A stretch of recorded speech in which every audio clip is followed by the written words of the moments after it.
تراویح ضرور پڑھنی گئے، سنت موقدہ ہے مردوں کے لیے، عورتوں کے لیے، سب کے لیے سنت موقدہ ہے۔ ہاں عورتیں اپنے اپنے گھروں میں اپنی سہولت کے مطابق جتنا بھی قرآن یاد ہے وہ تلاوت کر کے تراویح کی نماز پڑھے، مرد کوشش کرے اہتمام کے ساتھ جماعت کے ساتھ نماز پڑھے۔ لیکن اگر مرد بھی کسی طرح کسی کو کوئی ڈیوٹی ہے، کچھ معاملہ ہے کہ وہ جماعت سے تراویح نہیں پڑھ سکتا، تراویح نہیں چھوڑے، تراویح نہیں چھوڑے، یہ سنت موقدہ اس پر رہے گی، وہ چاہے رات کو 12 بجے پڑھے، وہ سحری کے وقت پڑھے، یعنی جب تک روزہ سحری کا وقت ختم نہیں ہوتا اس وقت تک آپ تراویح کی نماز پڑھ سکتے ہیں۔ اب رات کو کچھ رہ گئی آپ اپنے ان اوقات میں، ورنہ جو رات کی ڈیوٹی کرنے والے یا کہیں اور کام کا جو وہ تراویح چھوڑ دیتے۔ بہتر تو یہ ہے کہ آپ جماعت سے ہی پڑھیں گے، ظاہر مسجد قرآن سننا یہ سب ثواب ہی ثواب،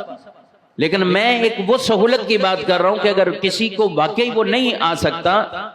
تو جماعت کے بغیر بھی تراویح اس پر رہے گی، یہ نہیں کہ جماعت ختم ہوگی اب تراویح نہیں، تو وہ اپنی نماز پڑھے گا، تراویح کی نماز اس نے وہ ادا کرنی، وہ سنت موقدہ ہے، اس کو ترک کرنے کی عادت یہ انسان کو گناہگار بنا دیتا۔